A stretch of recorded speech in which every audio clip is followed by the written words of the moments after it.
Cost of living gets so high, rich and poor 'em start to cry. Now the weak must get strong. They say, oh, what a tribulation. The belly full, but we hungry. A hungry mob is an angry mob. A drain of fall, but the dirty tough. A pot to cook, but the youth now we're gonna chuck to jam music. We chuck it. Hey, y'all can hear you. Get off my live. Hey, what's up, everybody? That's a little something to start us off. That is your song assignment for tonight. Go play it after the show, not now. So, name of the song is called "The Belly Full, But We Hungry" by Bob Marley and the Wailers. It's a great song, and it is apropos, I'm sure, at the time of its release in the mid 70s to right now, here in 2025, some 50 years later. What's up, everybody? Welcome to the Friday edition of Burn It Down with Kim Brown. This is the safe space where we set oppression ablaze. I'd like to welcome everybody to the program. Shout out to all our folks that show up with perfect timing. Holly Horn. What's up, Celestine? What is up, Swery Farris? What is going on to Francis the French in the building? Come on in here, everybody. Please like the video, engage. Because the belly full, but we hungry. A hungry mob is an angry mob. That joint be going too. Hey, a pot to cook, but the youth nah. I had to look up the lyrics. I do not understand all of Jamaicans. I do understand some Jamaicans, but not all the Jamaicans. I did have to look that up. So yes. So anyway, y'all come on in here. Come on in here. Tough times, y'all. Hard times. We live in there. Hard times. So make no mistake about it. I would say tyranny is here, but if you are Black, Indigenous, Latino, gay woman, then this is not news to you. But here's the funny thing about if you identify with one or more of those groups, the shit can always get worse for us. Shout out to my disabled community. It's not looking cute, is it? is it cripples? I'm a cripple, so I'm just so we clear. I'm not slinging out able. We crip together. We used to crip on the corner. No, we don't crip on the corner, but we crip in the chat. we crip in the chat. It's fine. Fuck it. But here we go. So, are y'all ready to fight against this tyranny or nah? And I know everyone that's in here is absolutely ready to fight. However, we don't have enough men. And I don't mean actual men. We don't have enough bodies. We have not met a critical mass that can really form a for real challenge and even a real political opposition. You know what I'm saying? Forget actual fighting in the streets, which is not going to happen, by the way, because I don't know if you guys heard this or not, but ICE is purchasing missile launchers. And what the fuck do you need a missile launcher for? I said, okay, look at all that IOF training paying off. You know what I'm saying? These motherfuckers don't have no intentions to fight in the streets. They're going to fly over us and drop missiles. Wonderful. And anyway, hold on. Let me simmer down. I'm getting a little ahead of myself because I don't like the way things are headed. And not just here stateside domestically, but another boat was struck again by the U.S. military in the Caribbean, killing unknown numbers of innocent folks that were not accused of anything, folks who happened to be brown and on a boat in the Caribbean Sea.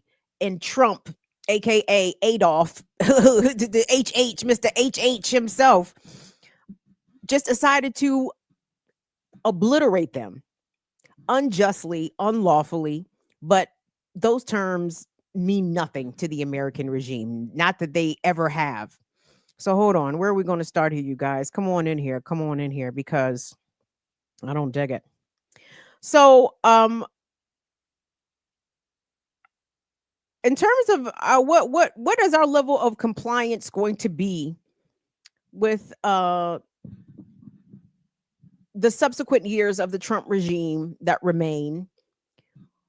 Well, spoiler alert, Steve Bannon says, oh, you thought this was going to be over in 2028. Steve Bannon was over in Europe, London, for a European Klan rally. I don't know what the fuck he was over there doing. I can only assume he was over there with the other white supremacists talking white supremacist shit. And there was a clip released by The Economist in which he gave an interview and said some things that actually people need to be paying more attention to Steve Bannon's comments than whatever the fuck Trump is doing with demolishing the East Wing of the White House, because the White House is going to be okay. Okay. Yo black ass and yo brown ass and yo radical lefty white ass, you may not be okay. So fuck that White House. Don't worry about the fucking White House. Worry about this shit. Okay. Because the white supremacists are laying not only the groundwork, but again, on some levels, I appreciate the transparency. Like, I appreciate you shooting the shit straight to a Steve Bannon. Thanks for not fucking around with it. So let's go ahead and check out the Steve Bannon clip, looking like the Crypt Keeper. Let's look at it.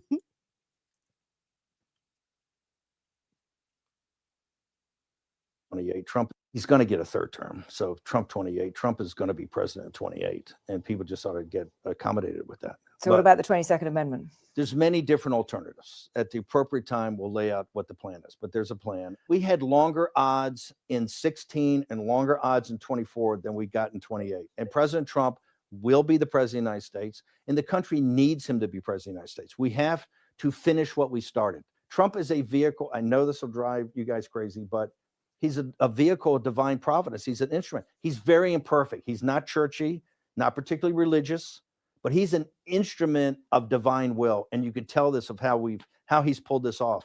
We need him for at least one more term, right? And he'll get that in 28. You're not driving me crazy. I'm really I'm trying to understand the coherence of the things you've just told me. On the one hand, you've said the Constitution is fit for purpose. Secondly, you've said that President Trump needs another term, even though the 22nd Amendment makes pretty clear that he cannot have another term. Why does it make that clear? Because he's on his second term already.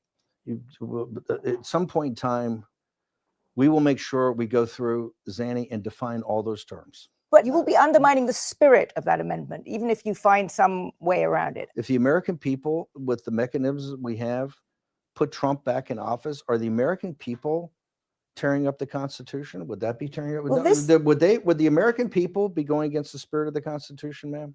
I think yes, actually, because I think what you will end up with is a populist justification for a quasi dictatorship. That's not true at all. Trump. That's what it sounds like. It's not. Trump is a dictatorship. Did you just see the compromises he had to make on the big beautiful bill? You see the compromises he has to do on everything, on accommodating Zelensky, on what President Trump is nothing but a series of negotiations to kind of keep this thing rolling forward, where he's having trade-offs all the time. Steve, you've just spent the last 20 minutes telling me we have to smash the other side. There's no room for debate. There's no room for compromise. We must smash them. And now you're telling me this is a negotiation. I mean, that's no. I guess that's why it seems to me some kind of tension there. The only way President Trump wins in 2028 and continues to stay in office is by the will of the American people. Okay? And the will of the American people is what the Constitution embodies. And so I think we're going to be in good hands there. We need to finish what we started. Whoa. Woo, that is sounding again Adolf-like, yes? Isn't that some shit that the schmazzies declared? We got to finish what we've started? What does that even mean? You're trying to deport 60 million people? You're trying to put 40 million African Americans in what? Concentration camps, work farms? What does this look like? What the fuck are they talking about? Finish what we started. So when he talks about adhering, to the Constitution, to be clear, Bannon and all of them fuckers, they are all constitutional originalists. So they only want to stick to the amendments to the Constitution that were ratified when it was written, right? I guess the first 10. So all that other shit that came later, 13th, 14th, 15th, 22nd, 25th. They don't want birthright citizenship. They don't want women to have the right to vote. They do not want term limits on the presidency. And this is an administration who's backed by this cabal of white nationalists that are determined to constantly, at every chance, subvert the so-called rule of law. And this is where this begs the question, Fire Fam. Why the fuck should we obey the law? Like, what? Comply for what? Obey the law for what? For obvious reasons, to stay out of jail. Yes, but hear me out for a second, because how is it that the unlawfulness is only a one-way street? How come it's only state violence is only a one-way street? I don't agree that the elites and the powerful and the politicians and those that are corrupt should be the only ones that get to break the law. Fuck all that shit. I just want y'all to think about that. And I know them alphabet boys is watching. Okay. Y'all not adhering to the law. Y'all not adhering to the due process. Y'all are not adhering to unlawful search and seizure. You are not providing people legal counsel when they are owed it. Okay. As set forth, as outlined in the Constitution. So I'm sorry. We supposed to be lawful for why? Y'all not being lawful. Ready to break the law at every turn on the homeland and abroad land. Let me take you guys not to Venezuela, but it seems as though the U.S. Navy is right there off Venezuela. Reports are coming in that at least 10 to 14% of all the U.S. naval assets are parked right there off the coast of Venezuela. Apparently, U.S. Special Forces or some of them niggas, I don't fucking know, but they go into Trinidad and Tobago like either this weekend or early next week to start a series of training drills. And it's also been reported that not only are there nuclear submarines off the coast of Venezuela, there are nuclear armed B-52 bombers off the coast of Venezuela, training, hovering in the area. They've got troops marshaling in Puerto Rico. I mean, they are ready to go in and invade Venezuela. And here's the thing. Let me get back to the transparency or lack there. I don't fucking know what these people are doing. But my point is this. Actually, hold on. Let me play the Trump clip and then I'm gonna come back to my point is this. So this was Trump being asked in the White House. And I actually think that this is a splice up of a couple of different responses he gave regarding Venezuela during the week. But the first one is the one that I think he said either today or yesterday. So let's take a look at that.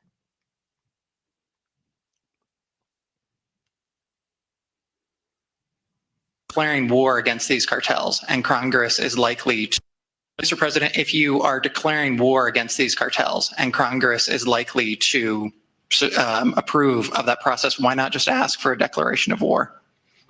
Well, I don't think we're going to necessarily ask for a declaration of war. I think we're just going to kill people that are bringing drugs into our country.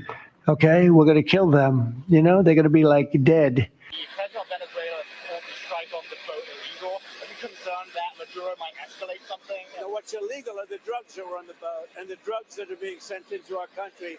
And the fact that 300 million people died last year from drugs, that's what's illegal. Do you think he's not telling the truth when he's... All right, in the back, please. Yes, we do. We have legal authority, right? We're allowed to do that. And if we do by land, we may go back to Congress. But we have, this is a national security problem.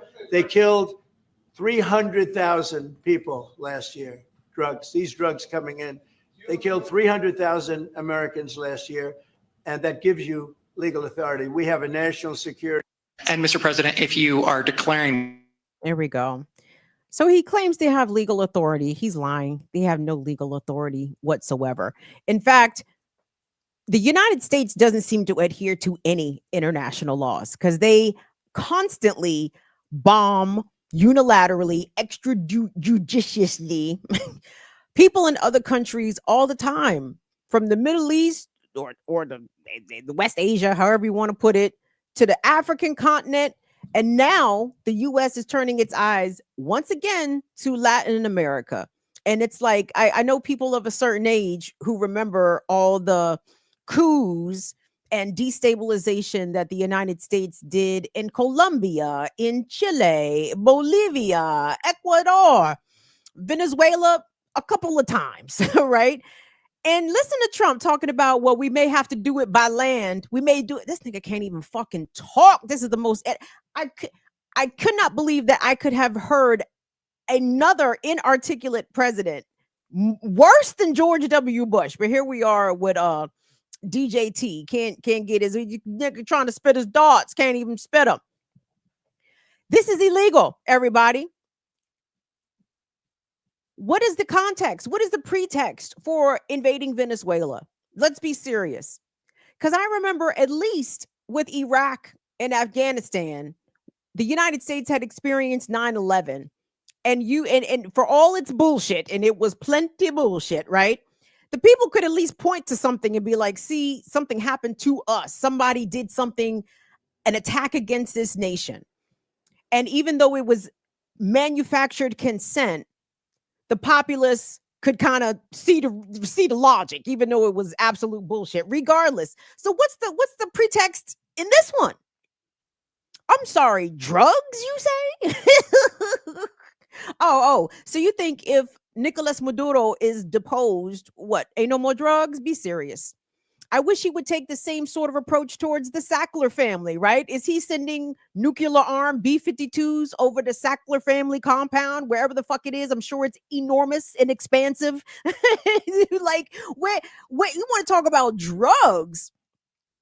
The chain of drugs in this country all leads from Washington, maybe even from Langley, from out of the headquarters of the CIA. National intelligence flooded this country with drugs circa many, many decades ago.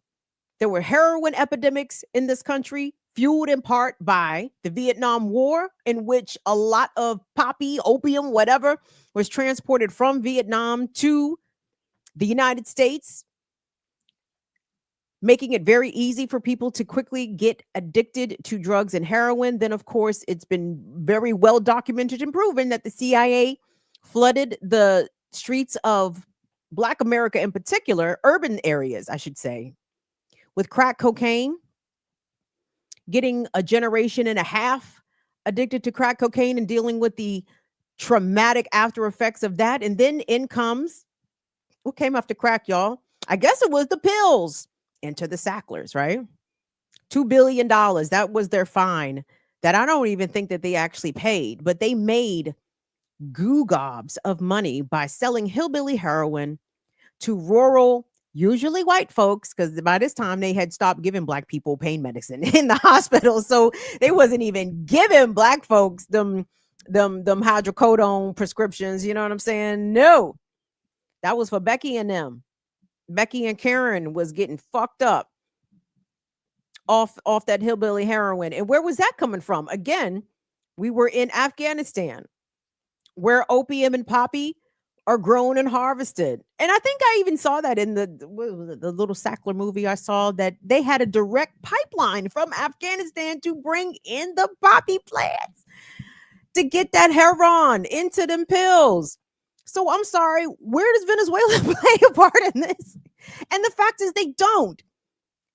This is just stories. These are just things that this president gets in front of microphones and camera and says unchallenged. When he says he has legal authority, Mr. President, can you ask your attorney general, or if you're able to, which we know you're fucking not able to, but would you mind citing the legal authority that you claim the United States have to extrajudiciously assassinate innocent fishermen in their boats in the Caribbean Sea? What drugs? He won't even say which fucking drugs. What drugs are they bringing, y'all? If it's reefers, get him the fuck out of here. Get him the fuck out of here anyway. The same pretext for these mass deportation raids. The reasons to terrorize people in our own communities. We got to get the criminals off the street. What criminals? You snatching people selling tacos. You snatching people going to work. You snatching day laborers at Home Depot. What the fuck are you talking about? And meanwhile, they got Cash App Patel running around the country beating his chest, or actually maybe sniffing his nose. I meant to pull that clip of Don Jr. rubbing his finger over his gums. Kids, woo! So much coke in the White House. But anyway, Cash App Patel had two big, I wouldn't even call them big. Let me call them well publicized.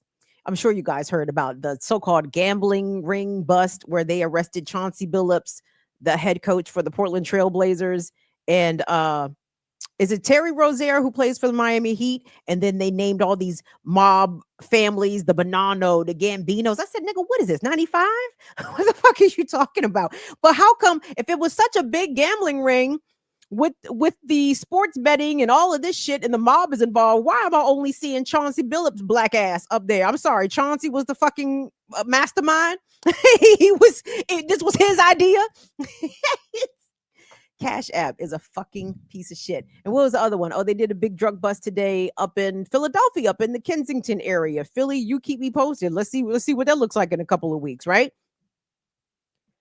This is just all big chess moves in order to make sure that whatever this white nationalist playbook that is being run with Palantir and Steve Bannon and the billionaire class sort of powering it and standing behind it, as, again, a lot of people be like, I don't believe there's a secret cabal actually running the world. I think there might be. I think there might be. And maybe they're not so fucking secret. Let me tell you what else is not a secret, gang. Because again, my whole theme tonight is comply for what? Why are we complying? Why should we comply? Why would we comply? When the government is lost its credibility, it's not going to reopen. I don't think it's going to reopen. And I'm not saying that. That's not what I hope. I understand a lot of people are going to be hurt. Trust you me. You know what I'm saying? I don't want the government to not reopen. I'm just telling you what it's looking like, everybody. He doesn't have any incentive to reopen the government. What does opening the government do? What does even having Congress sit and do anything do for him? Not much. But I'm sorry. If you are an active duty military person, or you know somebody and they're deployed on this fucking folly mission, I'm like, are you blowing niggas out the water for free out here? What is really going on? So anyway, not to even say that money or compensation would make that better in any way, but for God's sakes, I was doing my job. Well, no, nigga, you actually volunteering to shoot missiles at this fucking point. Anyway, hold on, let me back up. Sorry. So speaking of secrets, guess what may not be a secret, y'all? The identity of thousands of ICE agents and Homeland Security agents. Now, this is a report I'm about to play you guys from 404 Media. And under no circumstances do I want you to go find this list of ICE agents with their names and their email addresses and their home addresses. Don't go look for that shit, okay? You don't need to know who your neighbors are. You don't need to know if maybe you're living in proximity to paid kidnappers. You don't need to know that information. I'm just telling you it's out there, but don't you go look for it. Is that good enough, Alphabet Boys? Y'all not gonna get. Am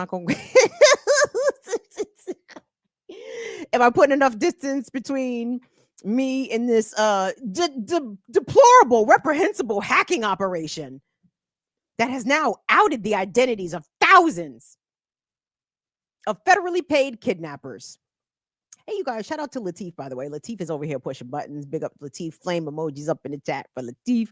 Latif, good bruv. Can you please run that 404 Media package? Because this, I found this quite interesting, kids. Take a listen.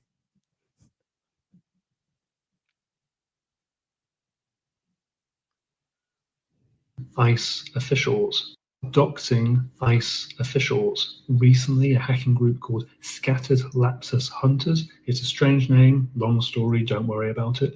They posted these spreadsheets in a Telegram group of hundreds of DHS, Department of Homeland Security, ICE, Immigrations and Customs Enforcement, the FBI and DOJ officials as well. It includes phone numbers, email addresses, names, and sometimes even residential, it looks like home addresses. The hackers even told Mexican cartels to hit them up because they wanted to sell the docs. That comes after DHS made the unsubstantiated claim that Mexican cartels were offering thousands of dollars for the personal information of ICE agents. I reported on that. I wrote an article about it. The day after, I spoke to a member of the group, and then they actually sent me many more pieces of personal data from government officials. They say they have something like 22,000 in total, including members of the National Security Agency, the NSA, and other parts of the intelligence community as well. To be clear, these hackers are not activists. They are financially motivated. They're actually trying to extort Salesforce, where they took this data from. But it shows there's a lot of hacking activity going on at the moment around the US government and ICE, apparently. Hackers are doxing ICE officials. Recently, a hacking group called Scattered. So, yeah. The British bruv says apparently there's a lot of hacking going on around US ICE agencies and blah, blah, blah. You guys, of course, there's a lot of hacking going on because these motherfuckers have taken all the cybersecurity experts, agents, specialists, and sent them motherfuckers to the goddamn taco stand. So this is kind of what you get. This is what you get when you don't do your fucking job. This is what you get when you go out there and you cosplay racist cowboy cops. This is what you get when you try to emulate the actions of your great-great-great-grandparents when they got deputized during the Fugitive Slave Act of 1850. This is what you get. You get your address posted in a Telegram chat on a spreadsheet, my nigga. And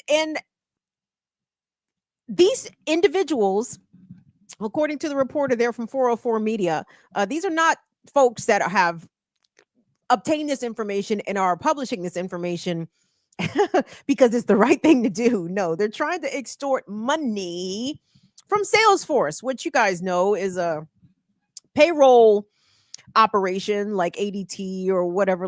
Is it ADT or is it ADP? I don't fucking know. But you understand what I'm talking. I haven't had a job in a while, so I haven't seen a pay stub in some time. But you understand. So they're trying to extort Salesforce, which I think that's kind of brilliant. And look at what they stumbled upon. So hundreds of ICE agents, HSI, FBI, DOJ, NSA, they got it out there. And I'd be curious, though I don't want you to go look. Don't you look. I'm curious, though, because I would imagine a not insignificant number of those folks probably live around here, probably live in the DC metro area.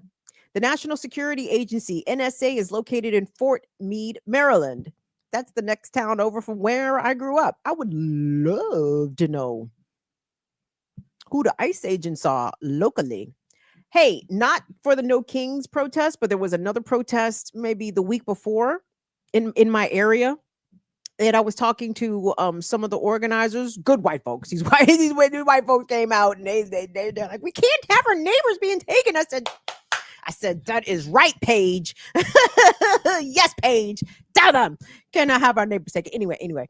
But she was showing me, one of the women was showing me that video that I showed you guys, that the ICE agent whose gun fell out of his holster and the dumb fuck kicked it down the sidewalk or some shit.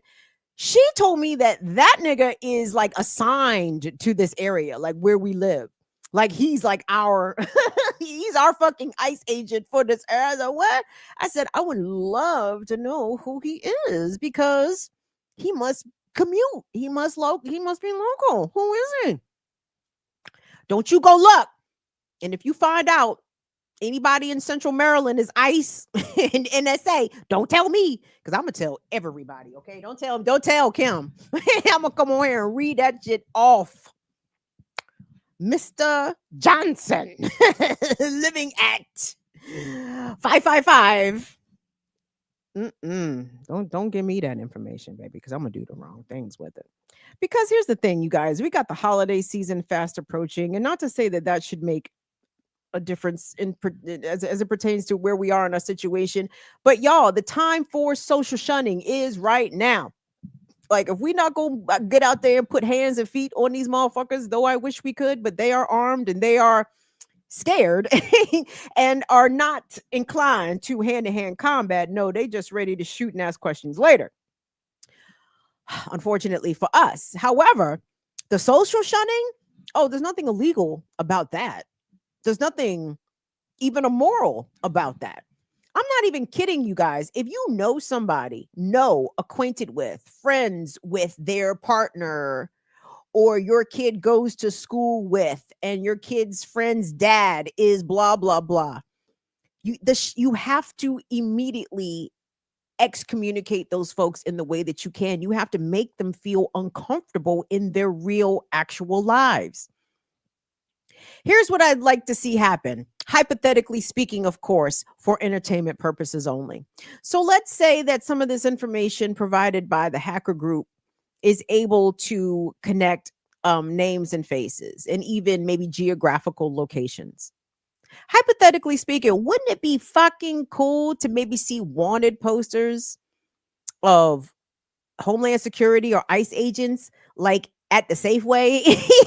Or like, when you go into your car, you picking up your prescription from CVS and you go into your car and you see like a 6-pack, not a 6-pack, but you're like how they say 6-pack on Law and Order SVU and shit when they trying to identify the perpetrator. That we're here. Can you identify out of these 6 photos? Yeah, I want to see a 6-pack, hypothetically speaking, of course, for entertainment purposes only. I would love to see a 6-pack of known, confirmed employees, ICE agents, Homeland Security, and they live in this zip code. Really? Then you'd have to give that to the local restaurants and make sure that these people never receive service. Maybe even the local dentists. You understand, like, the time to get creative is right fucking now, okay? And some might even argue, well, Kim, that's not really fighting. It's a form of fighting, right? It's I won't even, it's not guerrilla warfare, but it's sort of like a parasocial warfare, right? If you know that there are going to be people that work for these fucked up agencies, these government agencies, at your family dinner, at your Thanksgiving, at your holiday soiree, either you boycott, don't show up, or you show up and you make that motherfucker as uncomfortable as you possibly fucking can. These people have to quit their jobs. Like, we have to make things so socially untenable for them. Because you guys know how I feel about violence. I'm for it, but I know you get in trouble for violence. So maybe hold off.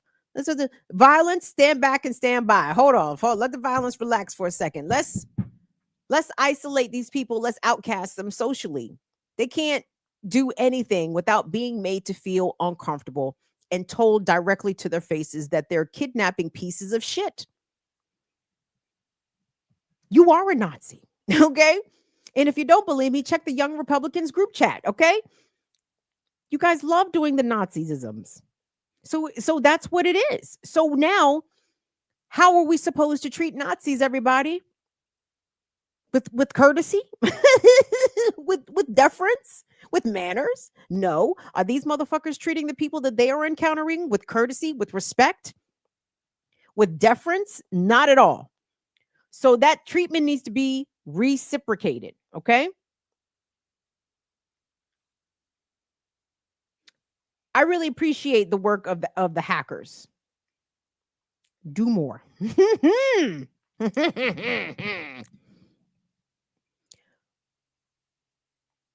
So part of the reason why the story about the hackers getting into the Salesforce data, exposing the identities of ICE and CBP and HSI and FBI and all these fucking alphabet boy jokers. Part of the reason that excited me a little bit is because I'm seeing how these motherfuckers is out here treating folks. Okay.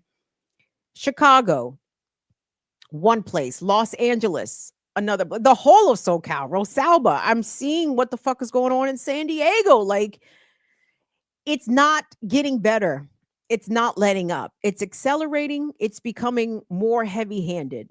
The treatment of these federal, the treatment of these federal officers or by these federal officers to really innocent folks is reprehensible, and it's approaching levels that at some point you're going to push the people to the point where they're not going to be as tolerant. And in the city of Chicago, they are discussing potentially keeping kids home from school. Chicago Public Schools is talking about going back to virtual learning because of the ICE raids and the federal surge of officers in the city of Chicago. This is how dangerous these motherfuckers are making it. They dropped tear gas this week, I think, in proximity to an elementary school near the Rogers Park, near or in the Rogers Park neighborhood of the city. The tear gas wafted into the elementary school. Several students had respiratory attacks, asthma attacks, because of the tear gas dropped indiscriminately by ICE agents. Oh, by the way, that was in violation of a temporary restraining order issued by a judge last week in Chicago, who told the motherfuckers you cannot disperse or dispense tear gas without giving at least 2 verbal warnings. Now, it was very cute of the judge to think that these jackbooted thugs would do something like adhere to a judicial order. Why would they do that? It's because the law is for ye, not for thee, right? Yeah. I want you guys to take a look at this package out of Chicago. I'm going to give y'all heads up, content warning, trigger warning. It's upsetting stuff, okay? It is deeply upsetting. And a number of high school students in Chicago, one I think was taken. I can't remember if he was released or not, but at least one other was beaten up and showed up to school bloodied. They had gotten beaten by ICE agents. It is outlandish. Anyway, so let's go ahead and check out what's going on in Chicago.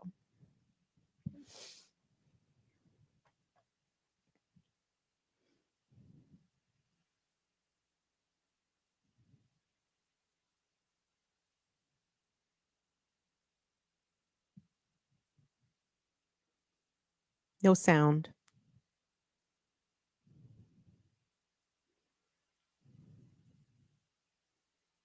CPS.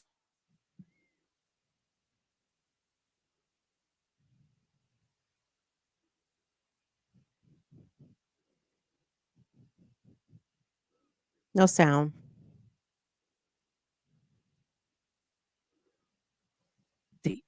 Period.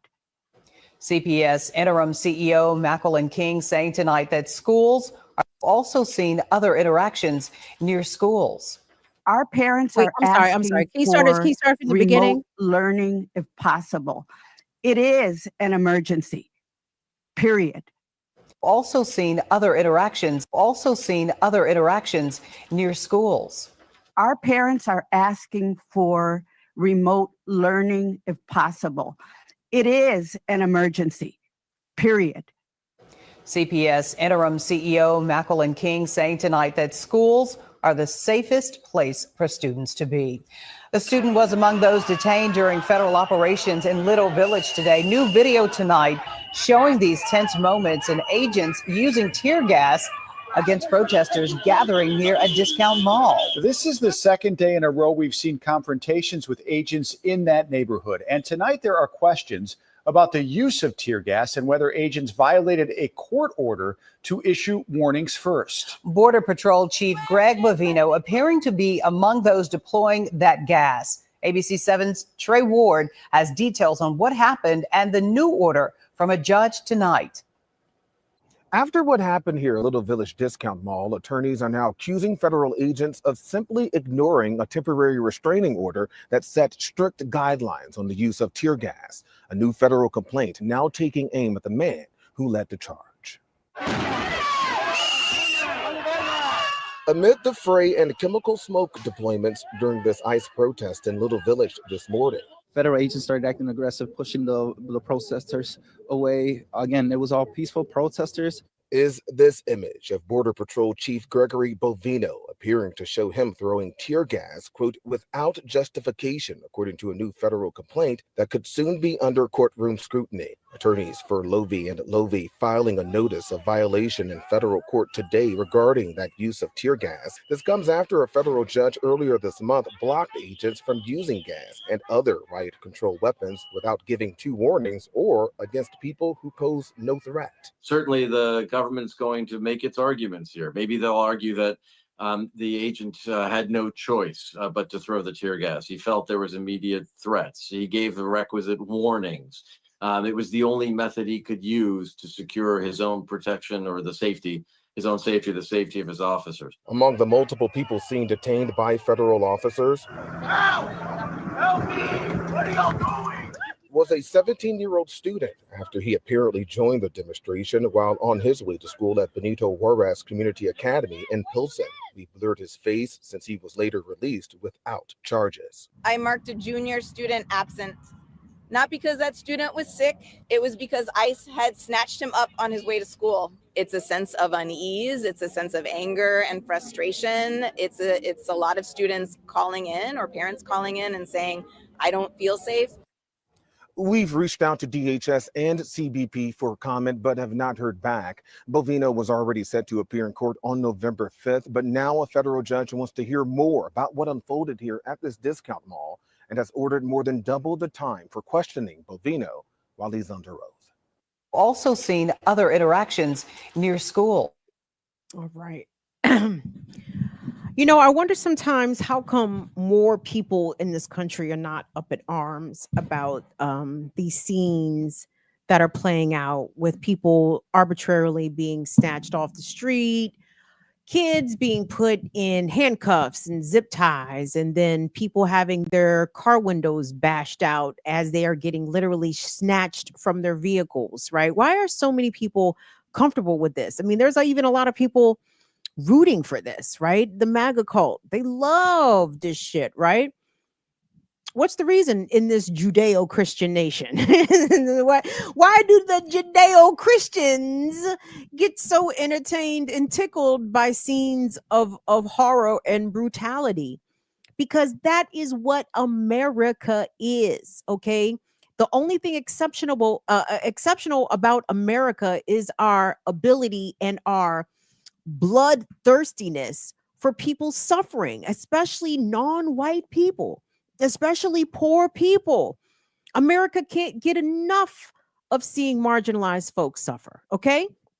And part of the reason people are not freaking out, the reason why 7 million people could come out for No Kings and then go home and then go back to brunch is because like that's where it begins and ends for a lot of folks, right? Oh, you know, let's go out and have our voices heard. Fuck voices heard, y'all. Like people's lives are being deeply impacted here by the thousands, and very soon it will be by the millions, unless a critical mass of folks comes out and declares that no, this is enough. Like it doesn't go beyond here. I don't even want to think about what beyond here looks like, but trust me, history, we can look back on it and we can have a very good indication of what comes after here. And if you fall into some of those groups, man, listen, you better get it together. Get ready to defend yourself personally, get ready to defend your home, your family. The comrades would tell us, get into organization. Simply trying to think about protecting yourself from an individualistic perspective. As the young brother Evan, I was listening, I heard him. He said, you know, I'm paraphrasing, but he said something like, you know, it's cool to think about individual preparedness, but when the shit really comes down, you're going to need a community and a group that has strategy and planning, and is able to mobilize and execute an escape, an attack, like whatever it is, right? And I hear that, and I need to check my own self when it comes to that. I'm just a very weird person. That part of the reason I'm not in any organization, and I never have really been in any organization of any kind. I'm not even in no goddamn sorority. Let me say this real quick. Let me take a quick break. The reason I'm not in an organization, the reason I'm not joined an organization is not because I am against the concept of organization. I understand. I hear the comrades loud and very clear. You know what I'm saying? I hear exactly what they're saying. My thing, and to be clear, this is a Kim thing, right? I understand if you join an organization, there are responsibilities, right? People are going to ask you to do shit, right? And that's fair because you're in a group. You know, everybody has to do something, right? I don't want to let anybody down. I don't want to get an assignment and I either fuck up the assignment, I fuck off the assignment. I don't want to leave anybody else hanging and I don't want niggas mad at me, right? So if my organization is me fi me, the only person I can disappoint is myself. You know what I'm saying? So anyway, it may not be rational, it may not make sense. It is my bad reasoning for not being in an organization. I don't want to let anybody down if I don't do what it is that I'm supposed to do either at all or do it right. You feel me? So anyway, I don't want to fuck up nobody's Black Panther party. So let me mind my business. But anyway, but I know I'm not minding my business. I hear the comrades when they talk about you need to join an organization. I just want to make sure I can be dependable. I don't want to join an organization and not be reliable. You know what I'm saying? I don't want to be the squeaky wheel, whatever the fuck. Make sense? Does that make sense, y'all? Anyway, back to America's over comfortability with seeing children brutalized by agents of the state. This is what America has always done. This is what we've always been accustomed to. From enslaved children being stolen away, literally out of the arms of their mothers, and to never be seen by any of their family members again. And again, to do this for generations upon generations upon generations. This is what America did. It's what America sanctioned. This is what America made law and legal, really in every state in the union until it wasn't, right? When it came to child labor laws, in which children, elementary age school children, and older, I guess, forced into factories, forced onto farms, forced into meat packing plants and slaughterhouses, right? America doesn't give a fuck about the kids. It never has. Never has. And they barely give a fuck about white kids, which is wild too. But hold on. That's part of the reason, again, don't you do this. But if somebody were to find out where the ICE agents live and shit, and if they live in your zip code, it'd be nice to know. So you don't send your kid over to their kid's slumber party. Don't do that shit. Don't do that shit. So, but speaking of, so we're seeing how Latino kids are being done by ICE. But to be clear, this is experience and treatment that Black children have long endured and long suffered. And I absolutely feel, and my heart breaks for our Latino community that is going through this, and not just Latino community, our immigrant Caribbean community, our immigrant African community. I haven't seen the pictures like this. You know what I'm saying? I hope my Africans and my Caribbeans, y'all working on y'all American accents. You know what I'm saying? So y'all can play it off. You know what I'm saying? Excuse me, sir. Yes, sir. Mr. Barrington? Yes. work on them American accents. We need y'all to blend in. But my point is this. Hold on, let me circle back. This is shit that Black children have been dealing with literally forever. Okay? Forever. And as much as it needs to stop with brown communities, I needed to absolutely cease with Black communities in terms of the tyranny and the oppression and the violence and the brutality that we continue to experience and endure, particularly in this moment, right? Unfortunately, not unfortunately per se, but for Black communities, it's the federale in DC, but in a lot of other Black communities across the country where the feds have not been surged into the urban areas, it's the regular ass fucking police doing this shit to us. Okay, like Trump, Biden, Obama, pick a president. The police have get down with Black folks and Black kids like this on the regular.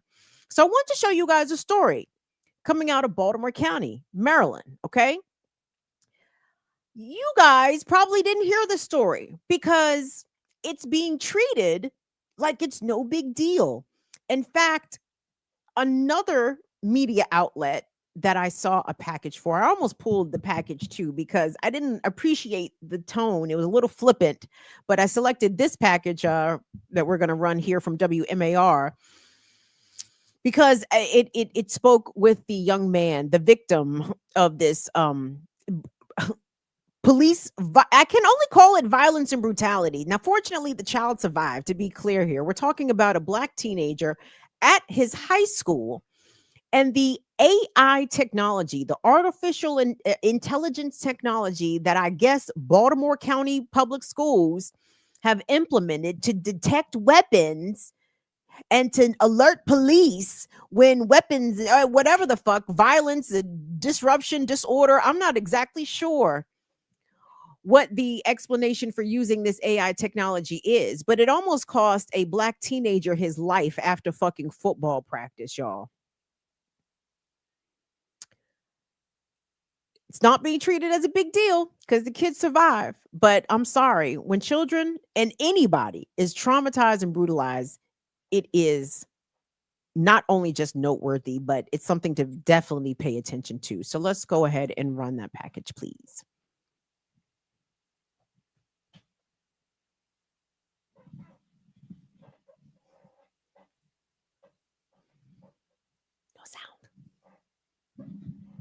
By Allen. After football practice, he sat outside the school from with the his beginning? friends, waiting to be picked up.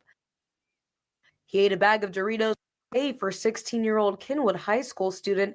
It was an ordinary day for 16-year-old Kenwood High School student Takai Allen. After football practice, he sat outside the school with his friends, waiting to be picked up.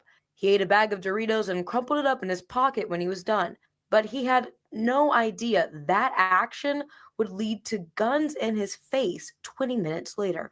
Police showed up, like 8 cop cars, and then they all came out with guns pointing at me, talking about getting on the ground. And I was putting my hands up. I was like, what's going on? And he told me to get on my knees and arrested me and put me in cuffs. Officers searched him, then found the empty bag by the door. He says an officer then showed him a picture from the AI detection system the school uses, saying the crumpled up chip bag looked like a firearm. Superintendent Dr. Miriam Rogers says the system worked how it was meant to. The program is based on human verification. And in this case, the program did what it was supposed to do, which was to signal an alert and for humans to take a look to find out if there was cause for concern in that moment. I don't think no chip bag should be mistaken for a gun at all. The school's principal, Kate Smith, sent a letter to parents saying in part, "Please know that ensuring the safety of our students and school community is one of our highest priorities." But Takai says Smith didn't come to speak to him until 3 days after the incident happened. I was expecting them to at least come up to me after the situation or the day after. But 3 days later, that just shows, like, do you really care? Or are you just doing it because the superintendent called me? He says the principal asked him how he was and to come to her if he needed anything. Now he feels on edge at a place where he's supposed to feel safe. Now I don't feel like sometimes after practice I don't go outside more. Like, I don't, because if I go outside, I don't think I'm safe enough to go outside. Especially eating a bag of chips or drinking something. So I just gonna go out there, or I just stay in the building until the ride comes. He thinks the school should invest in more accurate technology so this doesn't happen again. Superintendent Rogers tells us she'll review the notification process and consider changes. In Baltimore County, Raven Payne at WMAR 2 News. It was. So, I know sometimes quotes are taken out of context. So let me preface what I'm about to say with that. Superintendent Rogers sounds like a fucking idiot. Superintendent Rogers says that the technology worked exactly as it was supposed to. Oh, so it was supposed to send 8 cop cars with cops drawn, with guns drawn on a teen boy who is a student athlete waiting on his ride, not committing any crimes, not armed with anything. So the system worked exactly as it was supposed to work, you fucking moron. Oh, well, the computer intelligence, is verified by a human, and that was what the conclusion was. Oh, so the computer and the human are fucking idiots. Okay, so everyone's fucking stupid in the goddamn scenario. I would imagine if there's AI technology surveilling the students, there's probably more than just one camera, one angle. If the computer, I say the computer because I'm middle-aged. Fuck off. Leave me alone. If the computer fucking said that there's a gun detected, firearm detected in the pocket of this student, another person couldn't maybe rewind back some video. Okay, well, let's see what he was doing 5 minutes ago. Let's see what he was doing 10 minutes ago. Oh, he's coming out of the locker room. Oh, I see him eating the Doritos. Oh, he just put the Doritos bag in his pocket. Oh, crisis averted. Never mind. Baltimore County, stand down. There's nothing to see here. No. There's no doubt in my mind, because this was a black child, because this was a black boy. The urgency to deploy law enforcement was immediate, and nobody felt the need to double check or triple check whether or not the fucking artificial intelligence dropped the goddamn ball. As we all know, this shit does all the time, okay? For our society en masse to treat artificial intelligence as though it is infallible, as though it doesn't make mistakes, when we catch it making mistakes all the fucking time. This technology is unreliable and dangerous. For the fucking principal to say that we take the safety of our students very seriously, that young man was not safe on the school campus, doing exactly what he was supposed to do. Not committing any crimes, not doing anything wrong, not armed with any weapons. He was in danger for his life. The other media outlet that I saw cover this story, I took a little issue with the reporter's tone. Now, I should have included it because the tone, I didn't like the tone. The tone gave me the ick. But it was like a bizarre story out of Baltimore County. I said bizarre. This kid had several guns pointed at his fucking head. He was put into handcuffs. He and his teammates put into handcuffs. For all intents and purposes, arrested on their school campus for what? A Doritos bag. And see, that's where the hook, the news sort of gets. A Doritos bag caused quite the reaction from law enforcement, and they say it as though it's a trivial thing. Oh my gosh, how quirky, how strange is that? Meanwhile, the trauma that the child endured has caused him to not even want to go outside after practice when he's waiting for his ride. And I'm sorry, do you think this experience is going to stick with this young man for the rest of his life? Or you think, he's 15, he'll forget about it by next week. He ain't going to worry about that shit. Nope. Every time he sees a cop, he's going to be expecting to be harassed, brutalized, maybe even disbelieved. And I'm sorry, do you guys well, let me speak for myself here. I don't want a country that terrorizes children to continue to exist. Okay? I don't want a country that says it is okay for Black children to experience and endure repeated traumas from the state, from agents of the state. And that is just expected to be their existence. You're just expected to deal with it. That's just your life. Cops might snatch you up for no reason. Cops might fuck you up for no reason. Cops might shoot you up for no reason. See, this is where I kind of cheer for Trump because clearly Trump is tearing the country down. Good. I kind of love to see it. I kind of don't love the way it's playing out, but and I'm not one of those. Well, if it just gotta happen the way it happened. I mean, y'all, I don't like the way this shit looks, but it's got to get real ugly before it gets better. Okay.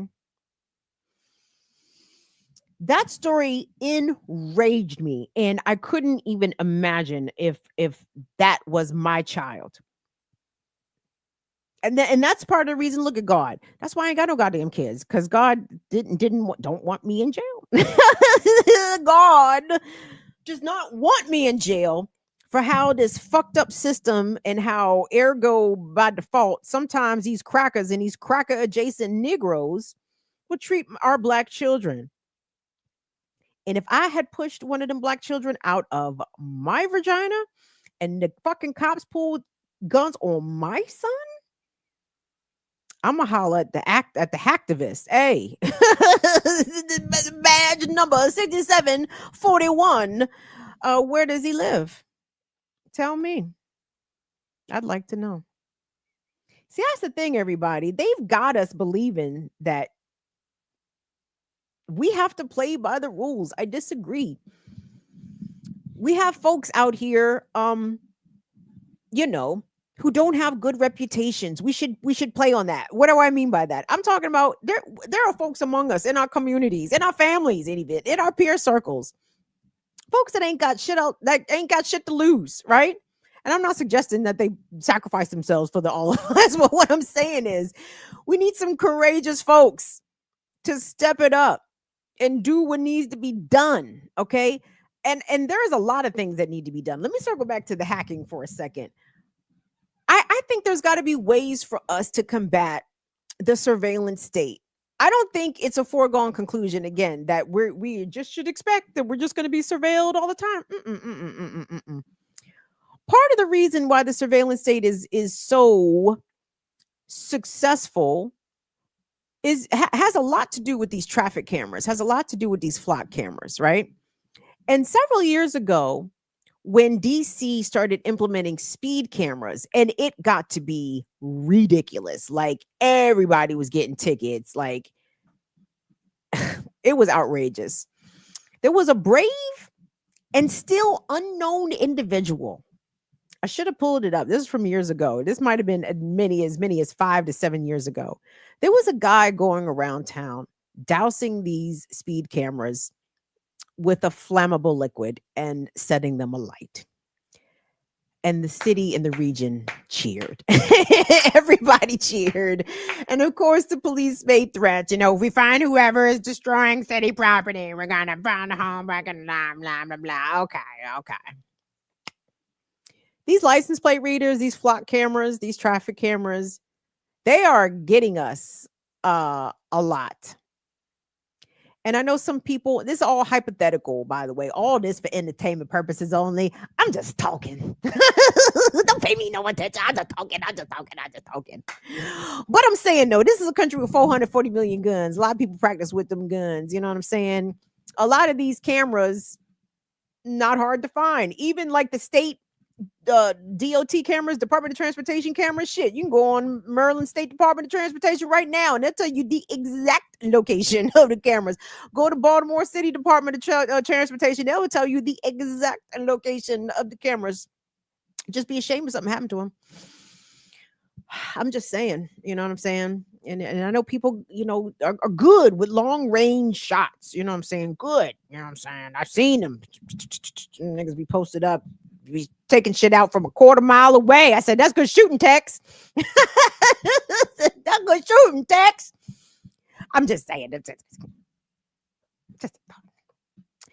But let us not act as though we are defenseless against the surveillance state is my point, okay?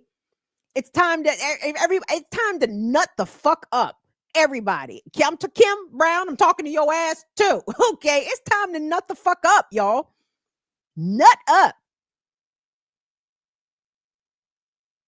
We're not taking this shit lying down, and if we do, we are fucked. Bad. Okay? I was not joking with my mother.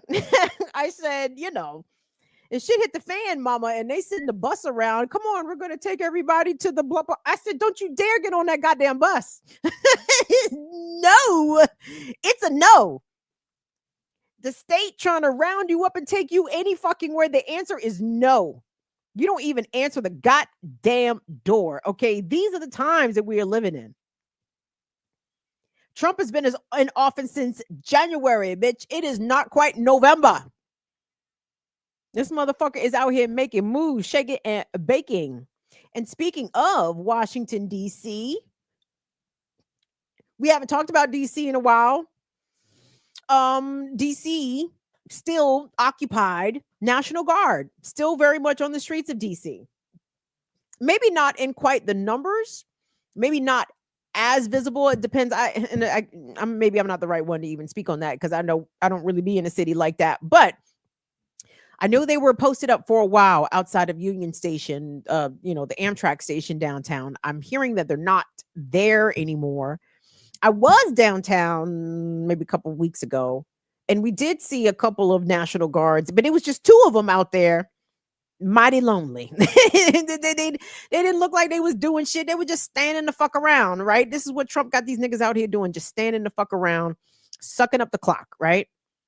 So much for fraud, waste, and all of that shit. But it has been announced that the DC National Guard, in fact, will remain deployed. Not only just the DC National Guard, but the National Guards that came from other states like Ohio and Mississippi are going to remain deployed on the streets of Washington, D.C., possibly until next summer. What? I'm sorry. Excuse me? Yep. Occupation. I was about to say will. Brother Latif, would you mind running the package about the DC National Guard? This is from News 4 reporter Ted Oberg. Ted might be the only reporter worth his moxie over there at NBC News 4 in Washington, so I appreciate Oberg's reporting. But tell it to us, Ted. What we looking at?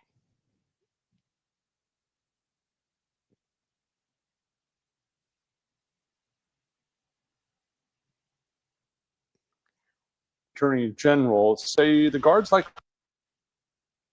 sticking around DC until the summer of 2026, when Americans in the National Guard on DC streets for a lot longer. Court documents filed by the DC Attorney General say the guards likely sticking around DC until the summer of 2026, when America celebrates its 250th anniversary.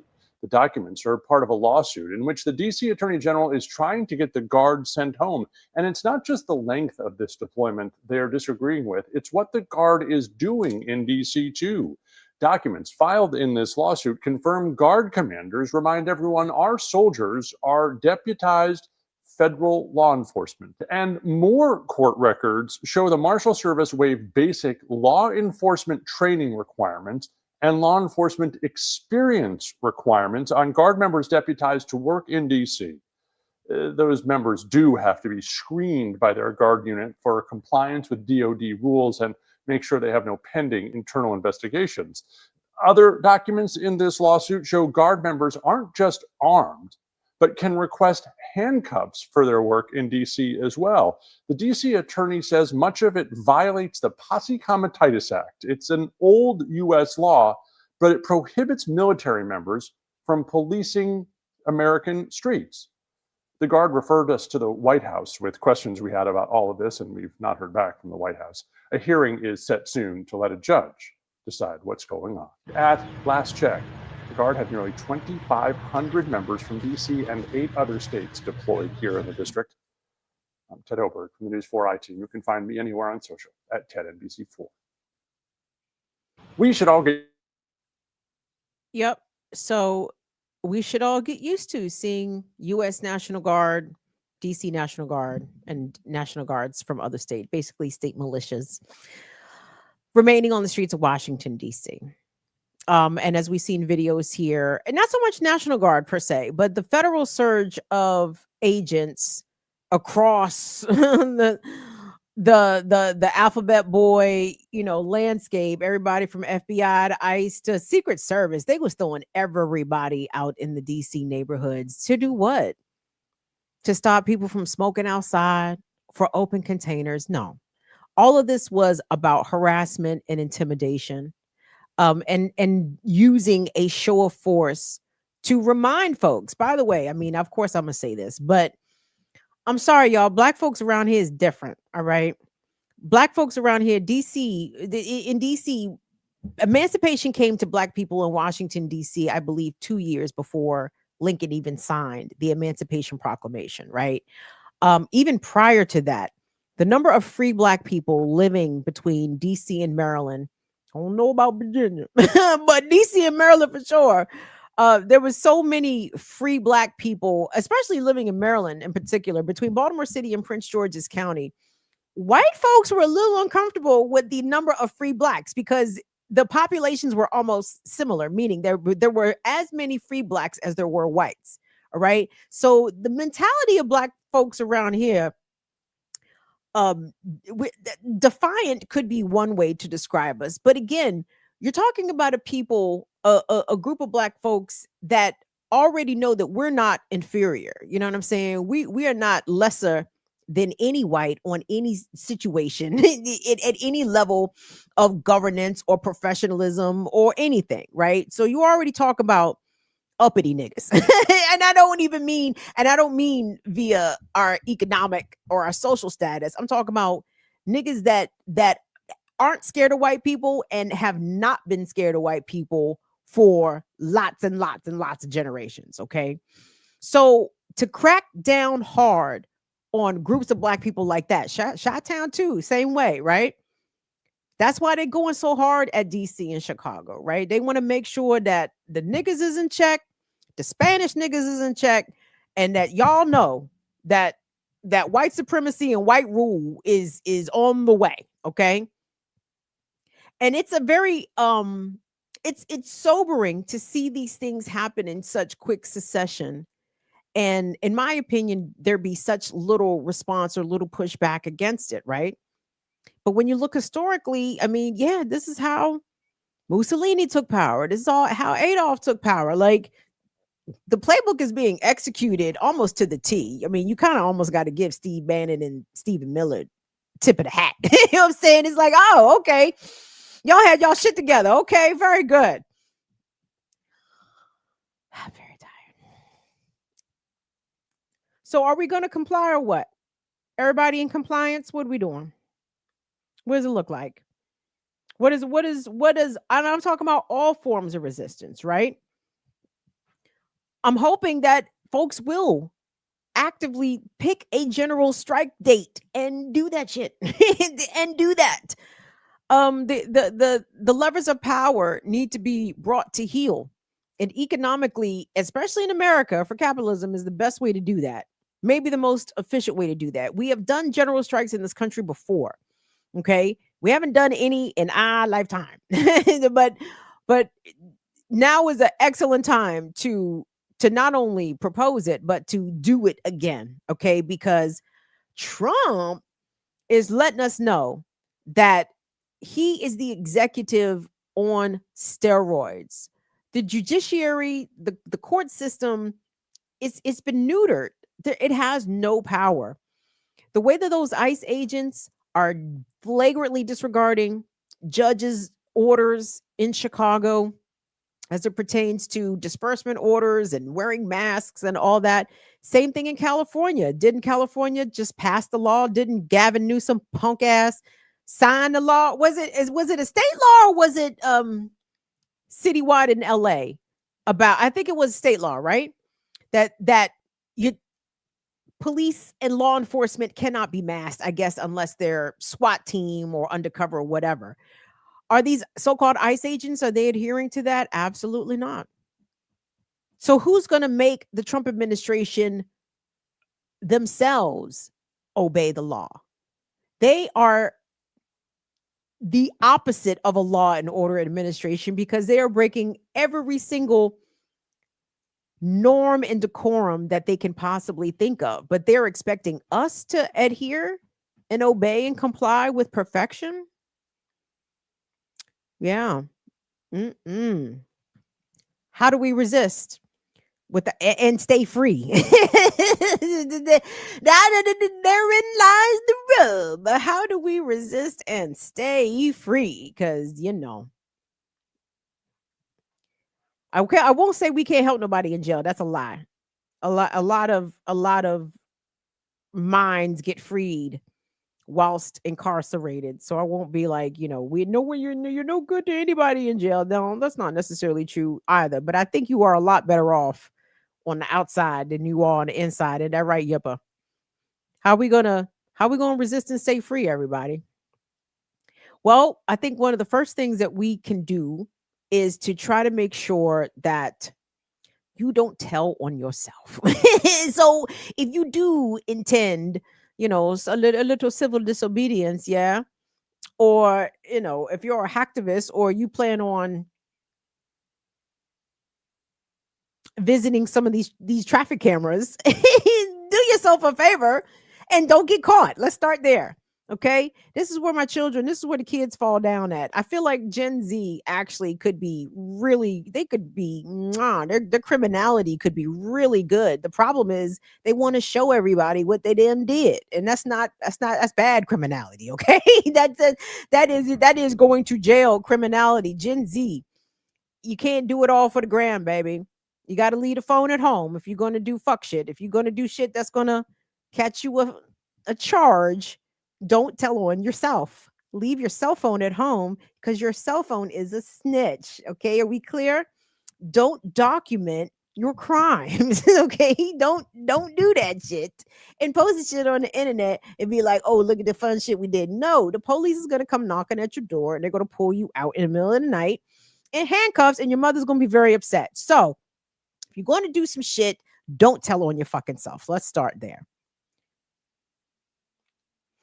And I'm thinking about everyone that's dealing with the SNAP benefits situation, with most states saying that ain't gonna be no more SNAP benefits in November.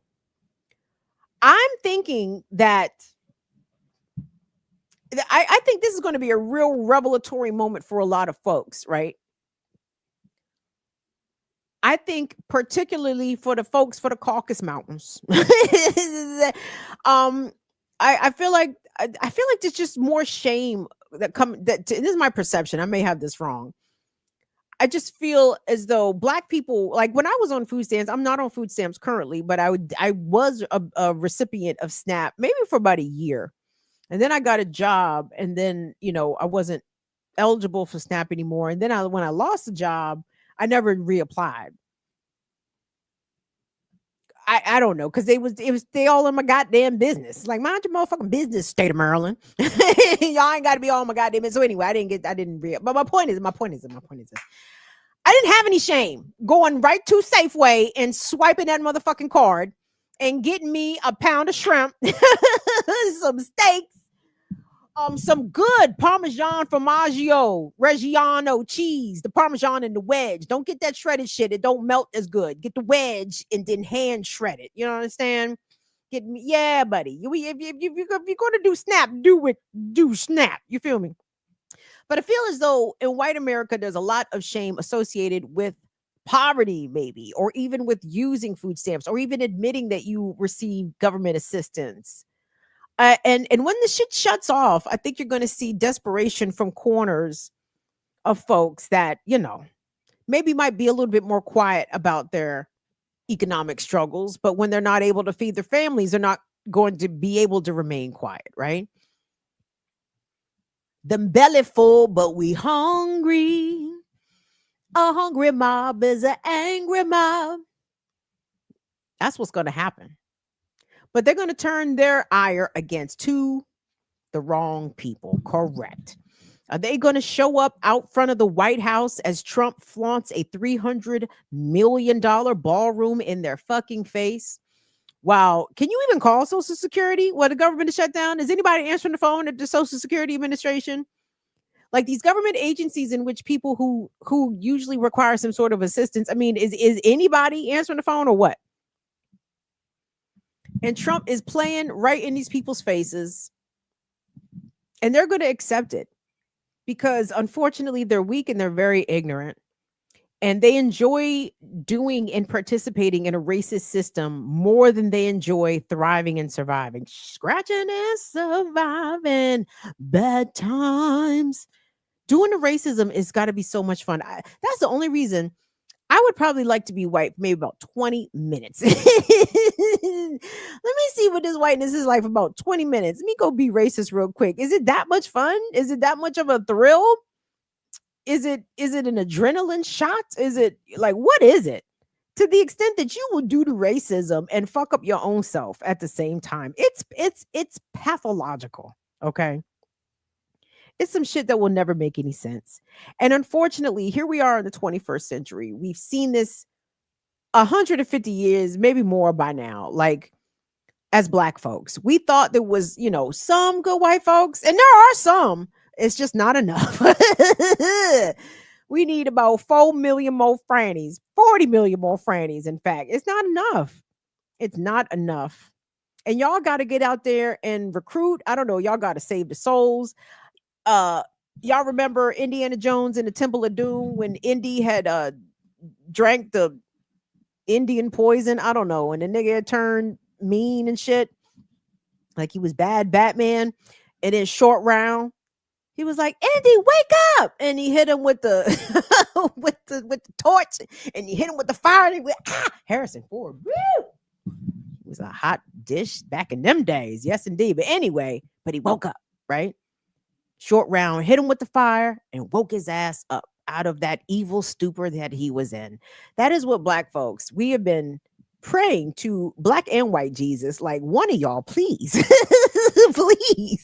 please reach down and heal thine folks, because these motherfuckers are touched, okay? The whites are not well. It's sad, and it's scary, because unfortunately they don't keep their unwellness to themselves. They like to spread it around, and it's like, please, can y'all just take this back to Europe and just do what y'all was doing during World War I? Just keep that all to yourselves. Leave us out of it. Jesus Christ. I'm getting ready to get out of here. Y'all good? Everybody good? Don't forget, do me a favor, several things. Like the video, please. Thumbs up. Don't forget to like the video. Shout out to all of our wonderful Fire Fam folks, my amazing, outstanding mods. Brother Lateef, before you come up, do me a favor. Can you pull up? I didn't pull up a palette cleanser. I'd like to play the video that Afra Ali sent over via Instagram. Afra sent over a reel, and she said she wanted me to put this in my white on white violence. I said agreed. So while Lateef is getting that queued up, thank you so much, Court. Thank you. I love you, Courtney. Thank you for your wonderful message. Shout out to my Simba barking like a big dog. What's up, Simba? Shout out to who else we got in here? Swearies, Donnie Bird, Afraid Not, you in here? Shout out, big up to the bruv, Infinite Content, Yipper Nan. Who the fuck else is in here? J to the AMES, representing that Chi-Town, holding it down. Come on through. Love to see y'all do what you do. Who else we got on here? Oh, I see you, Francis French. Franny.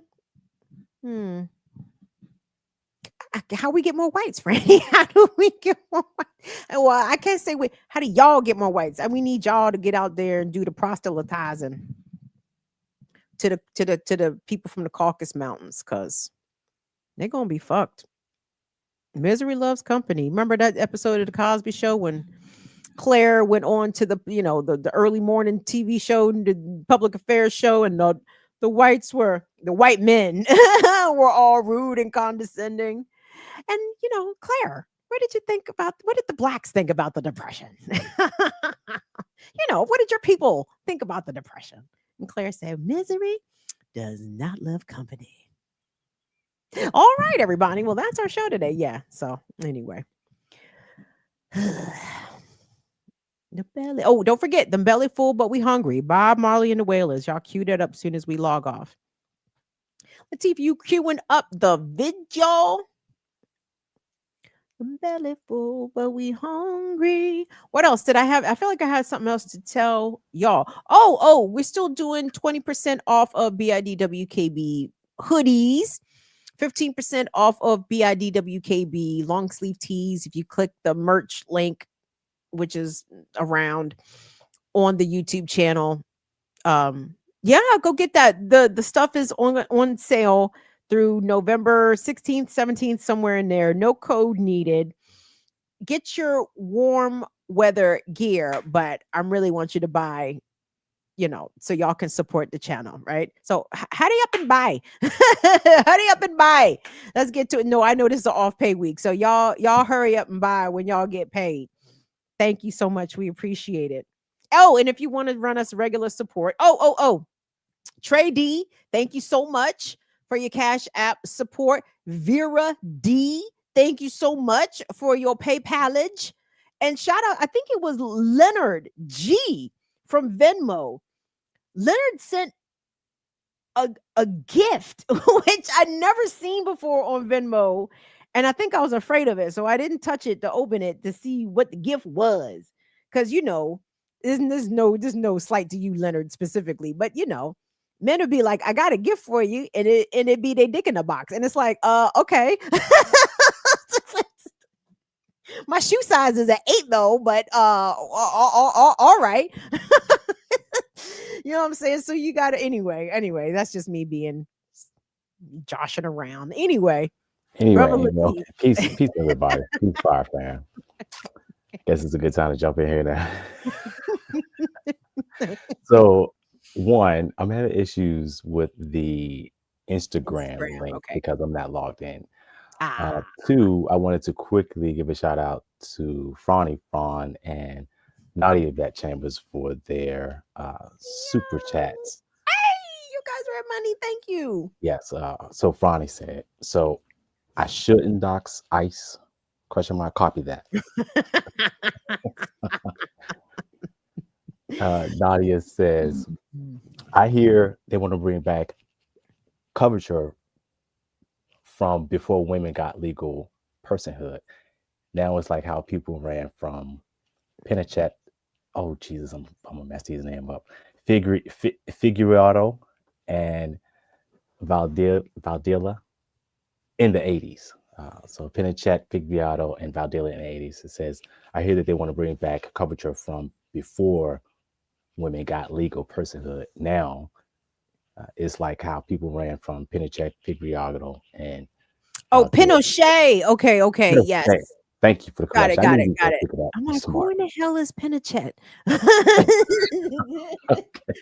Pinochet. Got it. Oh, Nadia, it's probably going to look a lot like that. And again, I don't think enough people are getting the big picture. Like, I mean, one of my gifts, believe it or not, I feel like I can kind of see things coming from a distance. I'm like, oh, that's what that looks like. This is unfolding like right now. So no, it's not good. It's not good at all. It's not good for Americans. It's not good for people in Venezuela. And again, when I heard ICE was buying the missile launchers, I said, oh, so Gaza, is it? Are they going to make PG County Gaza now? They're just going to start dropping bombs and shit on neighborhoods? Like what? But why wouldn't they? Right?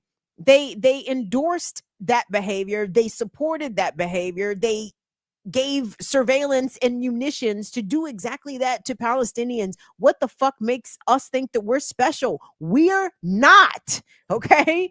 We are not. We are not more special than the Palestinians. And the cutting off of the food stamps, the SNAP benefits for November gave me humanitarian aid blockade vibrations, did it not?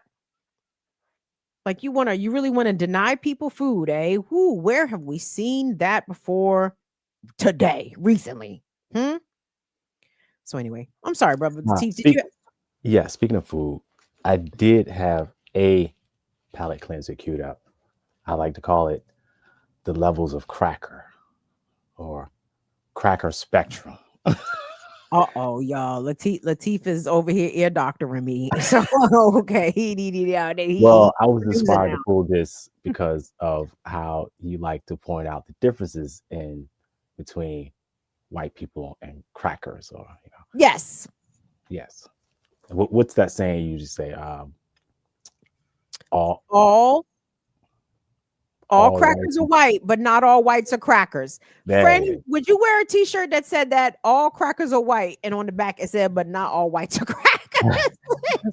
I wonder what my white audience members, is that offensive, or would y'all wear that shit? Because if you would, I'm gonna make it. So I was inspired, and I think that I think y'all enjoy this. Okay, all right, y'all.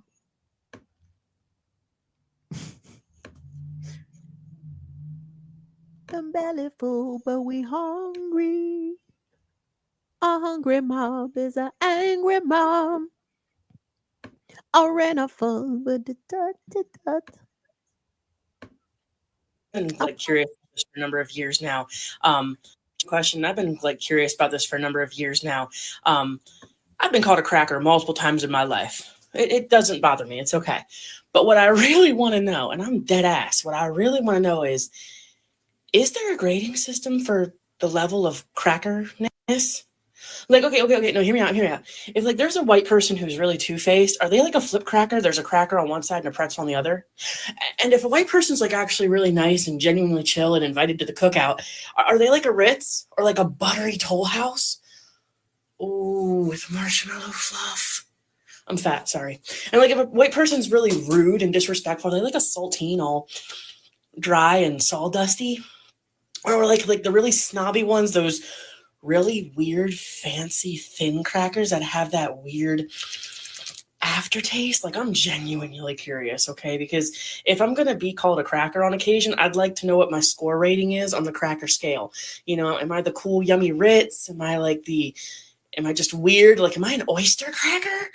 Am I weird? Like, am I an oyster? Oh, God, I'm an oyster cracker. Yeah, do you guys have a grading system? Can I know my level of crackerness? So I have a genuine question. I've been like curious about this for a number of years now.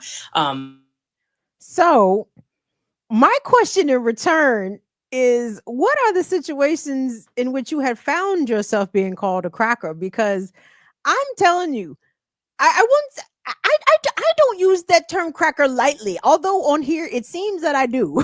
But I'm telling you, in real life I don't, because what I am very specific and intentional when I'm talking about a cracker. A cracker is a racist white who is outwardly displaying their racism, either through their actions, through their words. Like, so if I'm ever calling a white person a cracker, they've done or said something to earn or deserve that. Like, I don't just slang that around all willy-nilly, because I already know not all white people are crackers. You know what I'm saying? Nigga, I'm from Laurel, Maryland. And I know crackers and I know good white folks. Okay. I know the difference is my point. So, lady, how many situations have you been called a cracker? Freddie, has anyone ever called you a cracker, like in the wild?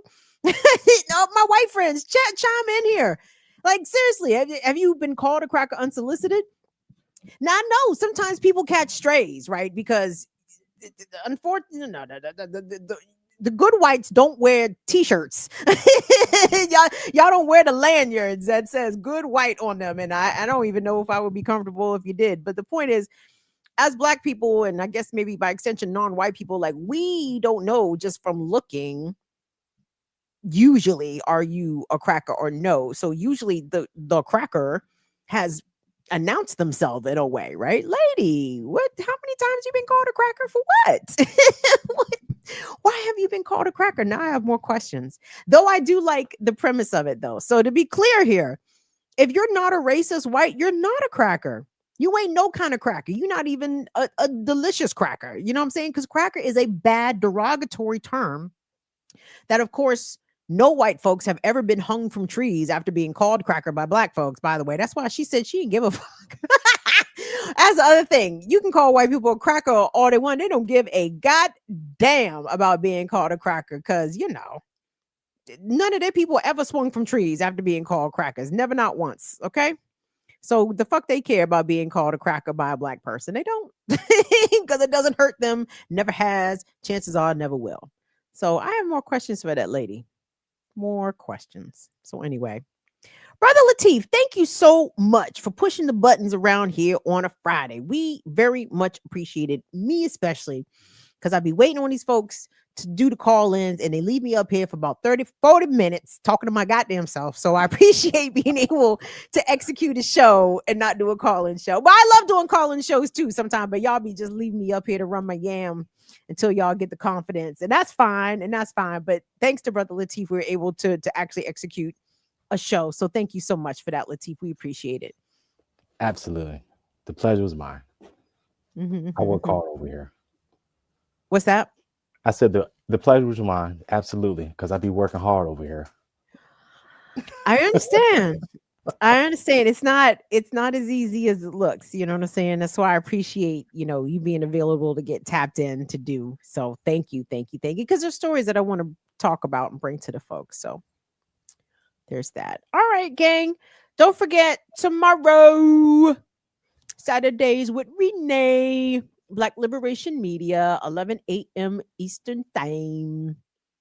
I thought there was something else I had to tell y'all, but maybe not. Thank you to all that checked out Ear Doctor and I's classical breakdown of Tina Marie Chichi Matcha. Thank you so much for your support of classical breakdown. And I don't know if Zenzi Bell's in here. She's probably not, but let me tell y'all.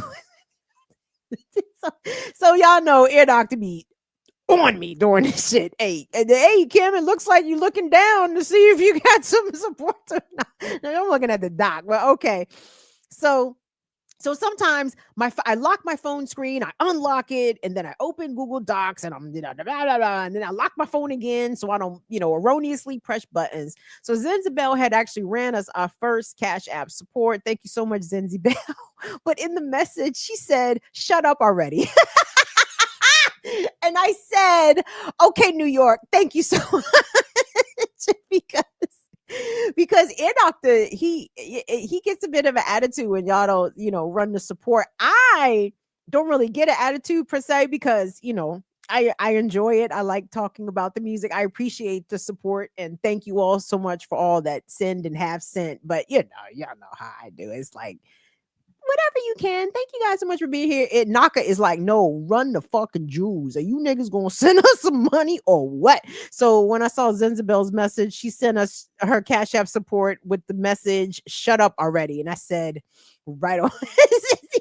Right on. New York remains undefeated out here. Okay, gang. I want you guys to have a good, safe weekend.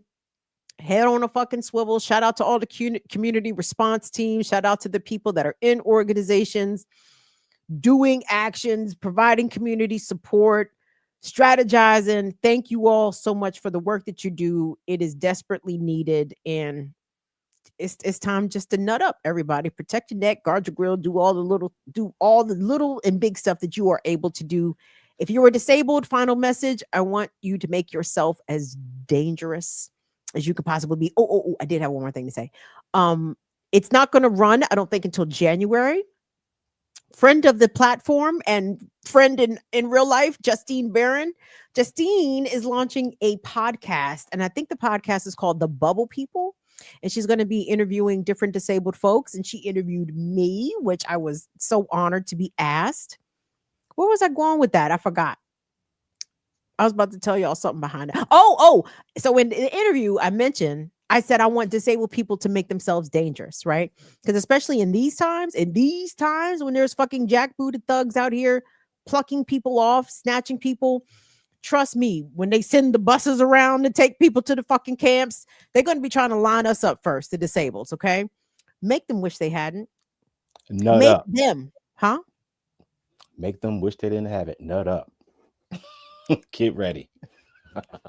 I want disabled people to be dangerous. So whatever your ability level is, figure out how within that ability level you can fuck somebody up if you had to, okay?